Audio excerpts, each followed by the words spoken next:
This government takes major steps to tackle Galamsey menace as he holds a national security meeting to devise ways forward. This afternoon we have details on what we know even as more pressure is piled, this time by organized labor. Also to come, NPP National Executive Committee meets to fashion out modalities to reunite the rank and file of the party in the Walewale constituency following the controversial withdrawal of the incumbent MP from the race. A lot later in sports, we'll tell you why the Confederation of African Football (CAF) has withdrawn its approval of the Baba Yara Stadium in Kumasi for competitive football.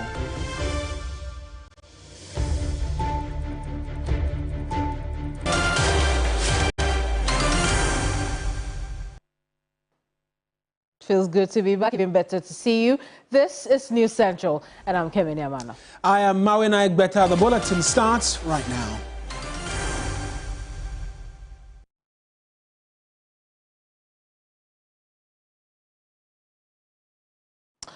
For the first time since the resurgence in demands for an end to illegal mining in this country, government is holding a national security meeting to discuss possible solutions to the Galamsey scourge. The meeting at the behest of the president is, according to sources, expected to take stock of the fight so far and allow the government to re-strategize to return to removing the illegal miners from their hideouts and prevent the destruction of the country's lands and river bodies.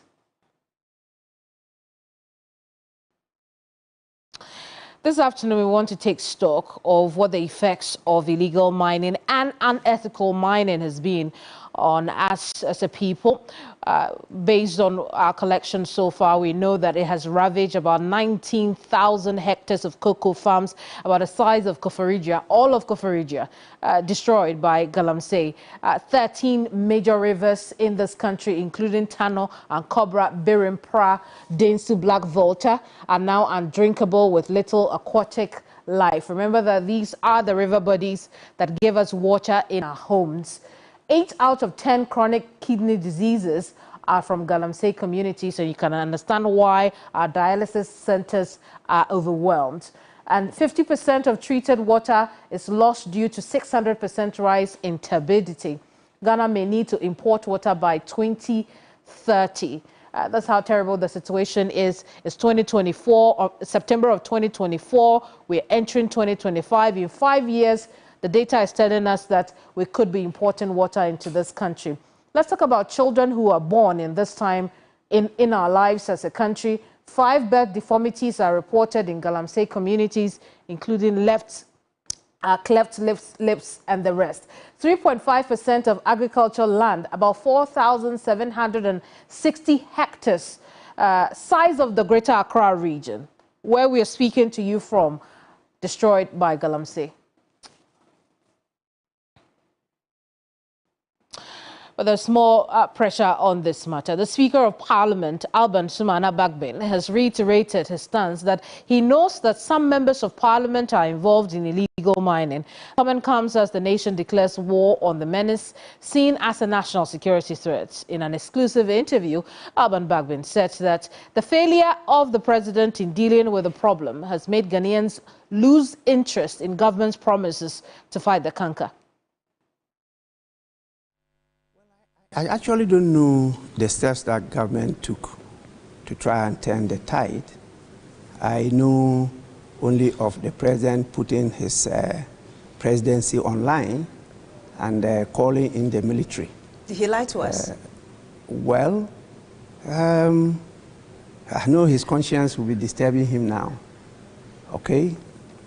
Because I think he underestimated the challenge.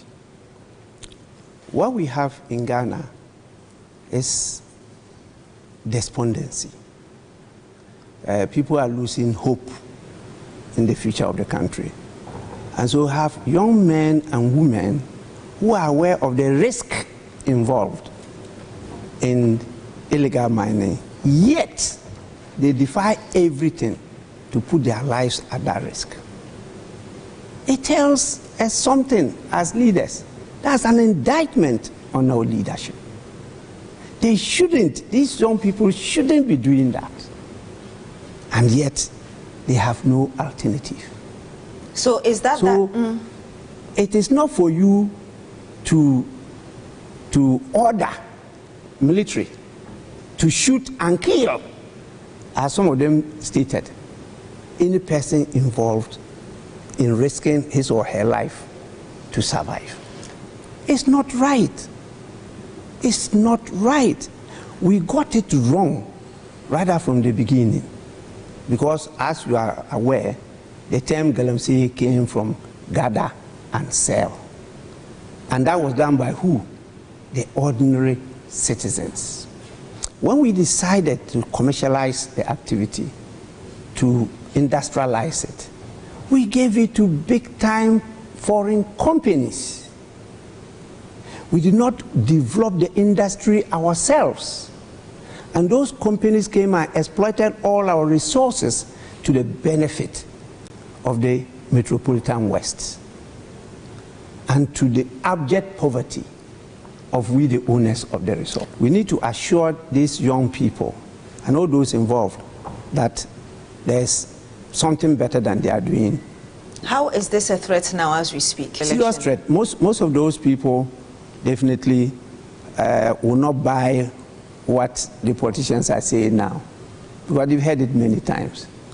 And as they said, the failure of His Excellency Nana Addo Dankwa has given almost fatal blow to the trust of Ghanaians in the democratic process. But so many people believed in him that he was going to make a difference. Unfortunately, he has disappointed all of them. On Tuesday, when that conversation about illegal mining came up, you said something, and I'm going to quote you here, that if we take a census, some of you, referring to MPs, will be there. Why did you say that? Because they are involved. You know for a fact that a number of members... Please, even when we talked about this, there were some fraudulent micro finance companies that came out some time ago. These MPs were involved. And some of them used those resources to contest to come to Parliament. And they are again involved. Couldn't you have done anything about it? I wasn't even there. I didn't know it until some investigations were conducted. Now, the Christian Council of Ghana has added its voice to the increasing calls for a decisive and total ban on small-scale activities and illegal mining as well. Let's connect with General Secretary of the Christian Council of Ghana, Reverend Cyril Fayose. Reverend, good afternoon to you. Is it your honest opinion that the government has failed in the Galamsey?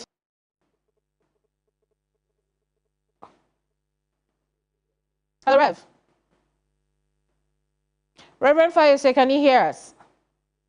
It would seem that Reverend Fayose cannot hear us, but the plan was to speak to the General Secretary of the Christian Council of Ghana on development around our environment, environmental governance, the kind that we see around the mining, which has led to what you see on your screens at the moment, the pollution, complete pollution of our water bodies. Today, they are adding their voice to the call that illegal mining activities, small-scale mining activities should be completely banned. Let's get more from Reverend Cyril Fayose, who is the General Secretary for the Christian Council. Rev, hope we have you back on the telephone. Good afternoon to you. Let's talk about the fight against Galamsey. Government has failed, hasn't it? Say that again. Government has failed in its fight against Galamsey, hasn't it? Yes, yes. Government has failed woefully, and we are calling for government to sit up and for a strong commitment to stopping this menace in our country. But it's not just government, but all of us as citizens of Ghana, the Council of States, the second states, that is Parliament, the judiciary, religious leaders, traditional authorities, every individual in the country. It's our time to do something, or else we'll go over the edge into the deep abyss. I see. As a result, the Christian Council is calling for a ban on small-scale mining activities to affect illegal mining as well. Talk to us a bit more about your demands on government. Yes, about 2 years ago, we went on a march. We went to the Galamsey site. We talked to a number of stakeholders and placed a petition at the presidency that there should be a total ban on small-scale mining, or at least a moratorium for a number of years, so that we can go back to the drawing table and see how best to prosecute this whole menace in our country. You know, mining is a source of livelihood to people, so we can't stop it completely, but we have to find a way to do it so that it doesn't harm the country. We can't sacrifice the greed of a few for the health or the good of all of us. I see. Rev, as we wrap up, there are those who say that, yes, the Christian Council has spoken, but as a very influential voice in our political ecosystem, it would appear that not much has followed the speaking. There hasn't been enough pressure from your side on government. As you wade into the renewed calls for a ban on Galamsey and small-scale mining activities, actions do we expect you to take to increase the pressure on government? Well, I don't know where that comment coming from. We have been at the forefront of this fight against Galamsey for years. For years. I mean, since as far back as I can recollect, 2009, we have been making statements on this menace up to now. And our statements are there to prove it. In fact, the last time we went to visit some of these Galamsey sites to acquaint ourselves with it, I mean, we became the laughing stock of the media, especially, and social media, that we went there to pray. So we have been at it and will continue to be at it until we find a solution to this problem. I see, but Reverend, you can understand why the people on social media do not think prayer will work. It hasn't worked, has it? But we are not saying we went there to pray. You see, we did not go there to pray. Of course, we are praying persons, so everything that we do, we pray about it. But that was not the purpose of the visit. The purpose of the visit is to understand the magnitude of the problem, to acquaint ourselves with what is happening on the ground. We can't just sit in our churches and make a release statement on an issue Indeed. that we don't know much about. So that's why we went there, and we all did not only visit them, but we had engagement with the people who are practicing the Galamsey, with traditional authorities and all stakeholders involved. So that is why we went there. Very well. Rev, there are those who have wondered why the Christian Council has not thought about dissociating with politicians who make the promises to fight against Galamsey, but only end up making the situation worse. Yet we see them in our churches trying to canvass votes in the same churches. The line is not too clear. I'll take it again. What you are saying. Indeed. I was asking, for those who think that at this point the Christian Council should be dissociating with people or politicians who make promises to deal with the canker of Galamsey, fail to do that, yet come into the same churches and then canvass votes there. If I understood what you said, you are saying that the Christian Council should dissociate itself from the persons, the powerful people who are involved in Galamsey. Is that what you're saying? Absolutely, because at this point it would seem that you are enabling them when you allow them into your churches, your holy grounds, to canvass for votes. Oh, the church is an open place. It's a public place. We do not buy anyone from coming there. In fact, the church is not for righteous persons. We come to church because we as Christians believe that all have seen the fully short of the glory of God. So even people who have committed Galamsey crimes, when they want to come to church, we will still welcome them. But then we'll talk to them to stop their nefarious activities. But isn't the problem the fact that they don't come there for redemption, but they are coming there because they want, your church members to vote for them, turn around and enable Galamsey, which poisons our food and our water sources? That is a very wild allegation, and I thought it would rather be practical. I don't have any evidence to that effect to talk about it. Very well. I appreciate you speaking to us. Thank you so much. Reverend Cyril Fayose is General Secretary for the Christian Council of Ghana. And we're going to stay on the subject of illegal mining because this afternoon, as we've been telling you about, we know that the Trades Union Congress and organized labor, amongst many others, are as well meeting over the conversation Galamsey. Not just that, the media coalition against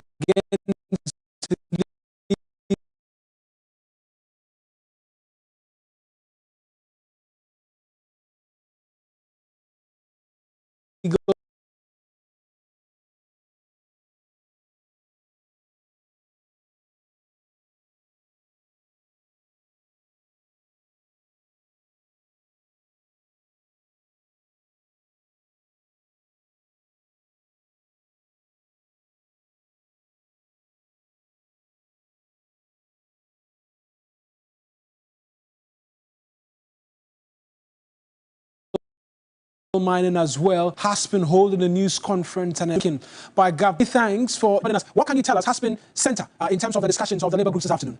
Right, so that's what Mawuena. The organized labor has called the president, Nana Addo Dankwa, to declare a state of emergency immediately and also deploy safety officers to all the mining communities and get hold of all the equipment that they use for the mining processes and just destroy them. That is one. Secondly, organized labor is also asking for a special court to be set up to prosecute perpetrators who are involved in this mining activity. This kind of organized labor is called. And one look at organized labor is slightly different from the statement of Utah. Usually Utah is a member of organized labor. In the case of Utah, they are given up the end of this month, the 30th of September, somewhere about to withdraw their service. But in the case of organized labor, they have not given a clear cut as to whether they were going to withdraw their service or not. But I think for the president to declare a state of emergency, ban all mining activities, destroy all equipment and citizens, but also a special court to be set up to prosecute perpetrators. And it's interesting you mentioned the bit about lay down tools, because that's one thing many have argued that organized labor can use, and the fact that they have the power to cause the hand of government to be moved to prevent the ongoing destruction. They say that is not on the cards at this particular point. If not, have they issued any ultimatum to which they're expecting all of these demands they're making of government to be met? So when I listen to them carefully, realize that they have not given any enough or adequate timelines as to when government should for them to withdraw their services, but they are still sticking to that. And we are monitoring the one is to the Secretary General, who is also the spokesperson of organized labor. They are monitoring the event to the end of September. They want government to ban that. But as for them to stick out their neck and give a timeline, just like what Utah has done, the 30th of September, Utah would like to expect organized labor to also do the same. But labor did not speak with us about basically they are asking the president to ban all mining activities. Right. So they will continue to monitor the environment. Within that space, within from next week going, they are likely to see another blend or another issues coming from the office of organizing with regard to the mining and then Galamsey activities in the country. Just quickly, as to the number of groupings who were present, which groups were present, we know UTAG is a part of organized labor. Were they present as well during this meeting? Right, so what organized labor is made up of 3 labor centers in Ghana. We have the forum. The forum is led by Mr. Addo. to all those public sector unions within the public service. You have NAS, you have NAGA, CCC, you have GRNM, you have Ghana Medical Association, you have GTAC, all of them, and they are all gospel as well. They are all part of the. They want to come to the TEC. You have about 22 to 24 affiliate unions of the TEC. You have the Public Service Workers Union, you have the House Service Workers, you have the Timber and Wood Workers, you have Mining. They are all part of the TEC bloc. There's not the Ghana Federation of Labour, led by Mr. Abraham Kumsim, the Secretary General, Kenneth Kumsim. They are those. A lot of them are into the private areas. They are in the textile industry, the manufacturing sectors. All of them have come together to issue this particular statement. Right then, Daniel, I will return to you as and when there's a bit more from that particular media engagement. But many thanks. That's Daniel Opoku, who is our Labour Affairs correspondent. And I mentioned to you that the Media Coalition Against Illegal Mining as well has been meeting. They have just one word: stop the lip service in the fight against Galamsey. That's according to the Media Coalition Against Galamsey. And the group has initiated a campaign against illegal mining in a bid to urge the President and government to take decisive action against the menace. Let's touch base with my colleague Judith Brown, who is currently at the Ghana International Press Center, where that news coverage, or news conference rather, is ongoing. Let's find out from her what exactly has been happening. Judith, who has been present, or who is present at this particular press briefing? What's been the message outside of the fact that government should stop paying lip service to the fight against Galamsey? Right, and so Mawuena, currently at the Ghana Press Center is the Ghana Catholic Bishops Conference. We also have the Christian Council, the Executive Women's Council, or the network. We also have Ken Ashibe, who is an engineer, and he is acting as the convener of this group. And we have the Ghana Journalists Association. And so the president of the association is currently here. Currently, he's speaking. But, I mean, the first to speak on this matter was the Ghana Catholic Bishops Conference, and they were the ones asking government to stop the lip service. And so basically he said that this issue is an issue of protecting our home, which is our country, Ghana. He says that the situation on Galamsey has worsened over the years, despite several calls from the Bishops' Conference, as well as this particular association, on government to eradicate the menace. And so they are decrying the continuous destruction of the water bodies. They say that the lack of enforcement of environmental protection laws is also causing this menace to continue. He's calling on the chiefs as well as government to ensure that they actually stop this menace. They say the lack of political will has also exacerbated the issue of illegal mining. They're asking governments, all in all, stop the lip service against the fight against corruption, and they're calling for immediate action on this matter. They also said that political parties should stop playing politics with the lives of Ghanaians, and they're recommending strongly, basically, a temporal moratorium on licensed mining in Ghana. And so they say basically that whether or not it is illegal or it's legal, it is still causing the same problem. And so they're calling on the president to temporarily place a moratorium on licensed mining in Ghana, and lastly, to provide employment for opportunities for the youth in these areas, so that they will not continue to engage in the menace of illegal mining. And so basically, this is what has ensued right there in the Ghana Press Center. We are seeking to hear from what the others would say, especially the convener of the group, Ken Ashibe. But for now, we know that the Ghana Journalists Association's president is currently speaking on the matter. And Judith, just briefly, we know that one thing that's been on the minds of a lot of people as these demands have been made is a timeline to which they are expecting to see the government take some action. Have they been impressed, first off, with the government commentary since the resurgence in the fight against illegal mining? And have they been providing any timelines to which they are expecting to see some action from government? Right, not at all, not at all. They are very, very angry at the fact that, especially when the president had the opportunity to speak the Ghana Bar Association's conference, which is happening in Kumasi currently. They were very angry at the fact that he never made mention of anything as regards to illegal mining, especially when it's an issue that has become topical in the country as of now. And so they're calling on government to make a statement on this matter, especially the president. But for now, they haven't given any ultimatums as to when or what they expect government to do at this point. We're yet to hear from the convener of the group. I'm expecting that he will probably make a statement on an ultimatum that they're giving government to stop the menace and do so immediately. Mawuena. Right then, Judith, I appreciate those details. That's my colleague Judith Brown from the Ghana International Press Center, where we understand not just the media coalition against Galamsey, but the Catholic Bishops' Conference and the Ghana Journalists Association as well, all present and speaking, demanding action from government over the activities of illegal mining and its ravages on the country's lands and water bodies. We understand, like we started at the top of the bulletin with, that the government is holding a high-level national security meeting over this. We'll be bringing you details as and when we have them, but it will take us on to our very first break here on News Central. When we return, we're at the hearts of politics, because the governing New Patriotic Party's National Executive Committee has been meeting over what has been a long-standing deadlock in Walewale. We have details for you when you stay with us. Please do stay.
Now, the NPP's National Executive Committee have just concluded a meeting to discuss the controversy surrounding the Walewale election rerun. The meeting comes after the party's National Secretariat took note of the outcome of the rerun, which was marred by disruptions and allegations of foul play.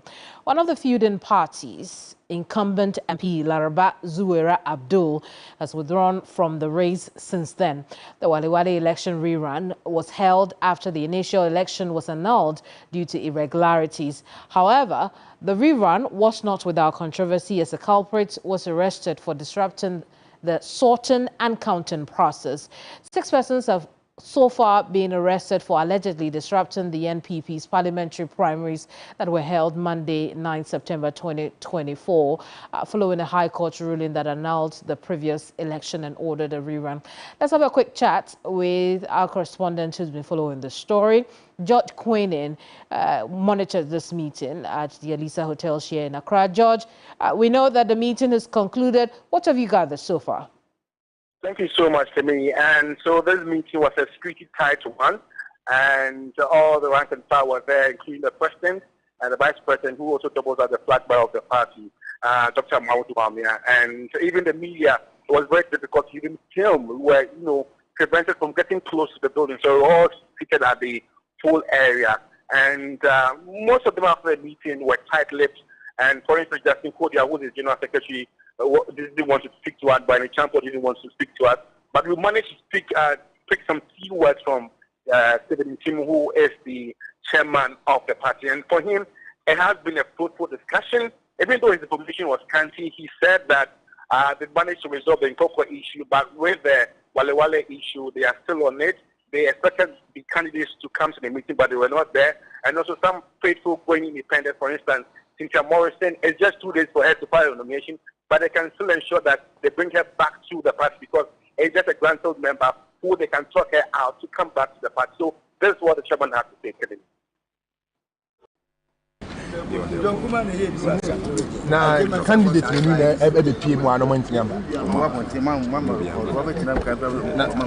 what is the way forward for Asamoah Gyan and Nkoko there?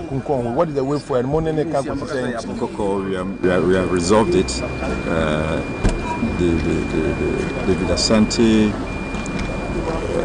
has been on standby to hear something like maybe there will be a next primary or something like that, but that's not going to happen. The candidates, 2 of them, right? 1 step down, and the other is good.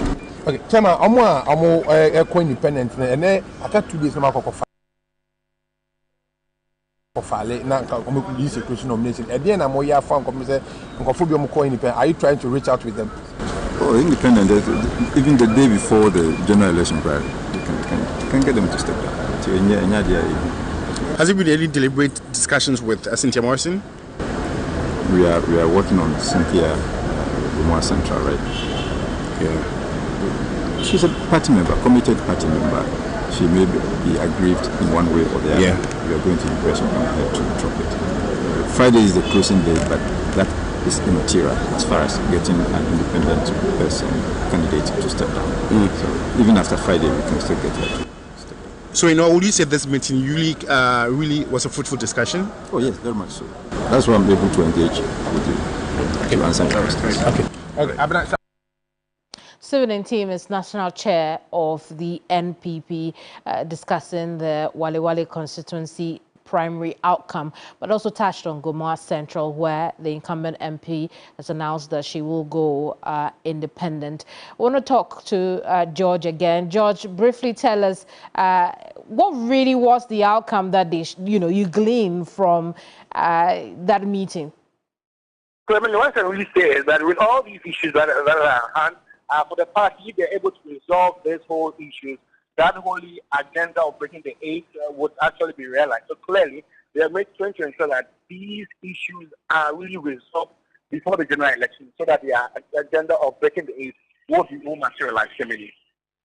I see. Did the party take a decision on who then becomes the candidate for Walewale? No. The chairman didn't mention that to me. The information was very scant. So with the latest information I had is what we heard from the chairman. Very well. Information, I'm sure, are very sensitive. So they didn't want to put that across. Indeed, George, we'll leave it here. Thank you so much for the reporting, George Keminni there. Away from the camp of the NPP, the National Democratic Congress, NDC, and the Greater Accra Police Command has agreed on the date for the NDC's upcoming protest scheduled for the 17th of this month. The police has also agreed with them on routes to be used. Speaking to the NDC, speaking to the media rather, the NDC General Secretary Fifi Kwete said the only challenge is about the termination point, which is yet to be agreed on. Joseph Armstrong is at the Central Police Station, has joined us via Zoom for a quick chat in relation to this. So Armstrong, do we have an idea what the agreed route is ahead of September 17? Yeah, Mawuena, so all is set for the demonstration on the 17th of this month. So the police command and then the NDC, they just left this place. Currently where I stand is the Electoral Commission new head office. Earlier we were at the Central Police Command office, and they had an issue of where they'll be terminating after the demonstration. They start from the Brass Sport to TUC, then they'll present a petition at Parliament House, then they'll come to the Electoral Commission to also present a petition there for the forensic audit of the voter register. The challenge they had was where they will terminate when they get to the Electoral Commission, and that the police didn't understand where exactly they wanted to terminate. So they have to drive from the Central Police Office to the Electoral Commission so they can mark exactly where they'll be putting a barricade to prevent the supporters from crossing so they can have a peaceful demonstration on the 17th, Mawuena. And where have they agreed to have the barricade placed near the headquarters of the Electoral Commission? So, Mawuena, on my left, you can count 1, 2, 3 neem trees over there. So the first neem tree will be where they will be terminating for after the demonstration. Exactly where they will be terminating. It is very close to the entrance of the Electoral Commission head office here. And the police wanted them to go a little bit further, but the NDC executive says no, we came to meet the Electoral Commission. So going a bit further from this place means we didn't even embark on a demonstration at all. Hence, where they've agreed is very close to the entrance of the Electoral Commission. I think it's the very first time such demonstration is going to take place, and they've allowed the demonstrators to come this close to their point of presenting the petition, Mawuena. We know that Fifi Kwete has been speaking to the media. What more has he been saying? So for him, he is saying that it should be the interest of the Electoral Commission to support the call for a forensic audit of the voter register, because if you don't have anything under the cupboard, they don't see why you should be hiding or you should be preventing this audit from taking place, because for the NDC, they are doing this thing to help the Electoral Commission to regain their clean name so that they know that they are going to the election with everything in order. So they are calling on the Electoral Commission to support the call for the audit of the voter register. And they are also calling on their members across the country to ensure that on the 17th, they join their various regional demonstrations so that they ensure that they have a fruitful demonstration. Also, they ask them not to be violent during the demonstration. This is a peaceful demonstration. They are calling for a good cause, so nobody should cause any mayhem on the day of the demonstration, Mawuena. Let's take a listen to Fifi Kwete, who's been speaking to journalists. Largely concluded that the date is feasible, so the demonstration is definitely going to happen next Tuesday on the 17th. We've also agreed on the routes we are going to use. We're going to start from Kwame Nkrumah Circle, come through Farisco, continue all the way to the National Theatre, and from there go on to Parliament House, and from Parliament House we will finish at the premises of the Electoral Commission. What we're going to just finalize right now is exactly that's what we're going to do, not to go to the point of termination. That's the only part we want to conclude with them right away. So we are going with them right now to go and have a final look at the place in order to agree on exact package. But generally that has been the agreement so far. So the demonstration definitely is going to happen on the 17th of this month, and the routes, that's exactly what I've just mentioned. But the police is yet to give the full go-ahead. Should the police say that they don't have the... I've just told you that we have concluded, and there's an agreement on the dates and also an agreement on the routes. So there's not like police is not going to be giving an agreement. For all the 16. participation. Yes. The same thing. That's the NDC's General Secretary, Fifi Kwete, speaking there.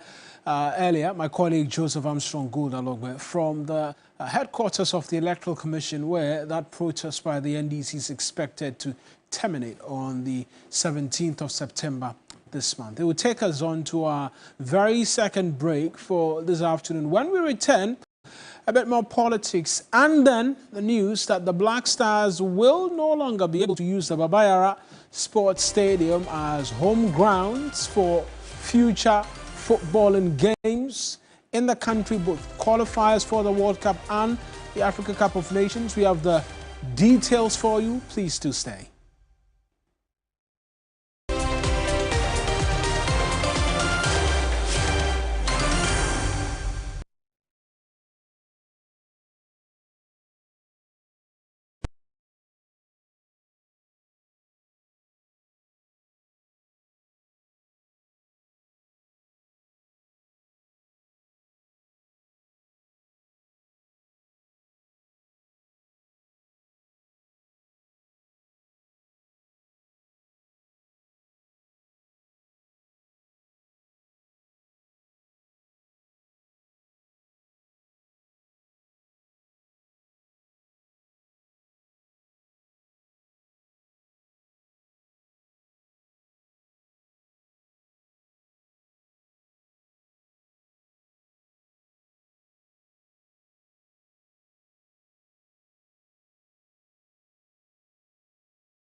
Central, let's talk the football in the country and the Black Stars of Ghana, because the Confederation of African Football, CAF, has asked the Ghana Football Association to find an alternative venue for Ghana's next home game after withdrawing its approval of the Baba Yara Stadium. The Baba Yara Sports Stadium received conditional approval to host Ghana's opening game against Angola in the 2025 Africa Cup of Nations qualifiers on September 5. However, CAF has come out with a revised decision following observations made from the Black Stars fixture against the Palanca Negras. Joining us in the studio is Billy Shen from 3 Sports. Let's get a bit more as to what has gone into this decision. Bill, I think that's where we'll start off from. There are those who make the argument that, look, this has been long overdue. But what has gone into this revised decision that we're getting from CAF now? First of all, the kind of stadium, ones that CAF needs puts Ghana at a Category C. And Category C basically means they can host AFCON 2025 qualifiers matches conditionally, because, again, there were complaints a number of weeks before the game against Angola that the pitch wasn't really great. And that is one of the main requirements from CAF, even from an A to B to C to D, that the pitch has to be of a smooth, certain level, smooth surface and certain quality, so you can play matches. Now, supposedly, it looked good because the NSA released some videos and pictures just days before the game with the pitch looking green and all of that. So it was assumed that it could, handle the wear and tear with 90 minutes of football between Ghana and Angola. But we could see during the match that the pitch wasn't looking so great. And that is one of the main requirements from CAF. The pitch has to be great. Some facilities in the stadium have to be also great. Washrooms as well. Washrooms, everything have to be great for CAF to approve the stadium for a match like that, because it's a qualifier to an AFCON. That's at least a Category C. That's a very big, ask. And again, we saw that, that requirement wasn't met with regards to the pitch especially. And so CAF had to make that decision. And I did have conversations with some journalists, and, one of them told me, right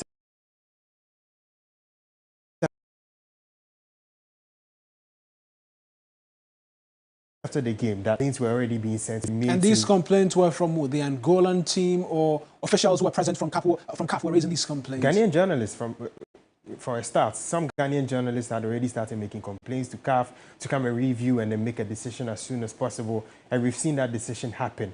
However, there is still some hope for Ghana because, again, there's 1 month left to that game against Sudan. If good enough work is done, yes, we could see that this revoking of the license, if we could call it that, reversed again on the part of Ghana. Yes. Assuming that doesn't happen, where are the likely destinations the Black Stars of Ghana could be headed for our next AFCON fixtures? There are a few. First could be Ivory Coast, because that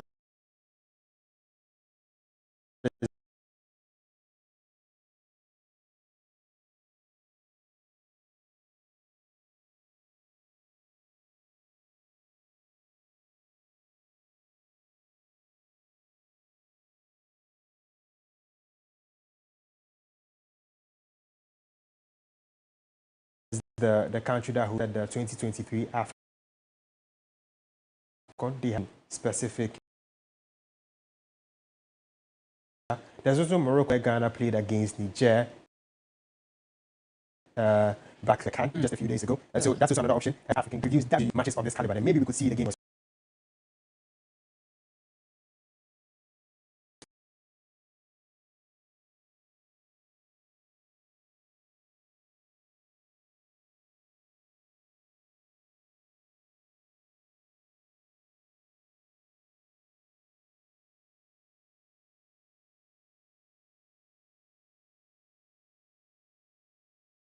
Right, let's talk CAF outside of CAF. A legend of the game, Asamoah Gyan as well, today put out a release. Grassroots into the youth, and he's one person who has been very vocal about especially improving grassroots football and the fact that the kids need an environment they can play consistently and without having to think so much.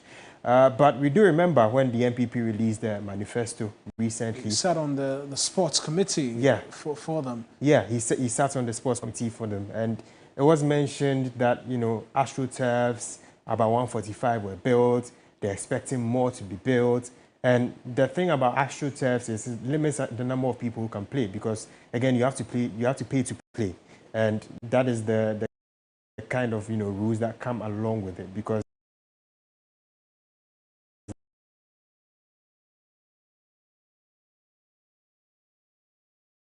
there's maintenance and all of that. And, an average kid who wants to play football will likely not go to the AstroTurf because he might not have the money to play. And so some journalists were actually questioning that bit because Asamoah Gyan was particularly vocal about that bit and having, young kids getting the chance to play on free pitches and all of that. Then, Bill, I'm sure there'll be a lot more conversations in relation to Asamoah Gyan and his decision, but my colleague Billy Shen from 3 Sports providing a bit more for us in terms of what we know about CAF's decision to ban in court Babayara Stadium and essentially all stadia in the country from being able to host international fixtures. They say that they had raised persistent complaints had come through, and it does appear that we failed to be able to meet the standards that's required, and so we cannot play football here in Ghana. We can't move away from that and do regional hub.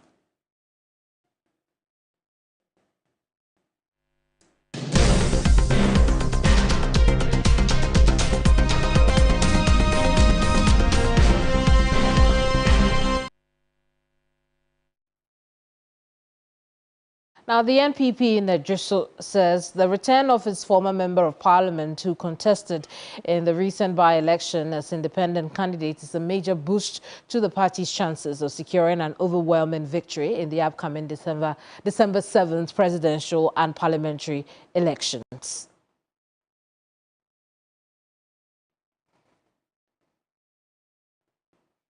For more on this, we are joined by Ibrahim Abubakar, Ashanti region correspondent. Ibrahim, what else can you tell us about this? Well, officially, I've not seen the Keminni Amanor on his return to the party, but at their launch, I saw some of his key team members who were there, and they said that indeed he has returned to the party, and now they are forming a united force. Obviously, some of his supporters were not too happy because they said he had to go solo because the party didn't treat him well. But now that he has taken the decision to return to the party, they have been left with no option than to respect that decision. And they are hoping that come December, they will be able to secure overwhelming votes. In fact, they are targeting not less than 90% of the votes in Ejisu, even though since the creation of the constituency, they've never been able to got even 85%. But they are saying that this time around, they are sure that they are winning the seat, but for them to be able to break the 8 in terms of the presidential, they have intensified campaign just so that they will get not less than 90% of the votes in that area. Kwabena Boateng is the Ejisu parliamentary candidate for the NPP. Issues were there, no doubt. I'm not going to go back, but that is the beauty of family. We get issues, but we sit down, we talk, we settle, and then we move ahead. The evidence of the unity that we have achieved is the fact that the former MP who went independent is now back with the party together with all his people to form one big elephant family. And trust me, with this unification, we have victory ahead of us and we are going to achieve it. In fact, we are getting more than 90% in Ejisu for Dr. Mahmoud Bawumia. No less. We are not settling for less. 90% and above of the vote. Ejisu is NPP, NPP is Ejisu, and there's nothing anybody can do about that. And it is for a reason. And the reason is that Ejisu does not see development when NPP is not in power. In 2008, when NPP left power, every developmental project ceased in Ejisu until 2017 when the NPP was back in power. So the people know, and they are going to take a very rational and objective decision to maintain the NPP so that the various road projects that are going on, the various schools and hospital upgrade that is going on will keep going on. I see Ibrahim Aseduomi himself spoken about this issue anywhere at all? Well, officially, no. We were told that he was out of time during the campaign launch, but he would have been there in person. But then, like I said, some of his key campaign team members were there, and they have indeed confirmed that he has returned to the party, and for that matter, he's no longer going to contest as an independent parliamentary candidate in the December 7 election. Very well, Ibrahim. Thank you so much for talking to us. Ibrahim Abubakar is our Ashanti region correspondent. Back in the capital, the general manager of Onua Group, a subsidiary of Media General Stephen Shandov, has assured Ghanaians and its global viewers of a comprehensive election news coverage as the country gears up for the December 7 elections. Making these remarks at the launch of the Onua Election Command Center, he called on all stakeholders of the Onua Group to deepen collaborations to help ensure a smooth democratic transition before and after the elections. As our tagline goes, Onua Yejunihu Pa, and so we think about the masses, and we are the mouthpiece of the masses. So, per requirement, we need to provide this public service to them, providing them comprehensive and established coverage of the elections. We need to bring them insightful programs. We're going to show them PEM, Artificem, we have Onua, we have People's Assembly on both platforms, radio and TV. And so we will focus on bringing them the truths, the facts, and then factual presentation of our reportage across the country. And they can count on us for all the information needed for them to be able to make informed and intelligent choices during the elections. This is what we have to, and we promise to deliver. And sister station Onua FM and Onua TV as well, launching Election Command Center, and the promise is that we'll go full throttle and bring you the details as it happens here on Media General, on all our platforms. You can trust us because we are your Election Command Center. Scan quickly before we leave the studios and pick up your smartphone. Do that for us quickly and join the 3 News WhatsApp family. That's where the 3 News WhatsApp channel, that's where you find all things news, from our news cards to you name it what. Links to 3news.com. Find it all there. It's a big growing family, like I tell you every afternoon. Do well and be a part of it. Our bulletin for you this afternoon. I am Mawuena Egbeta. And I am Keminni Amanor. We'll see you same time tomorrow. Bye-bye.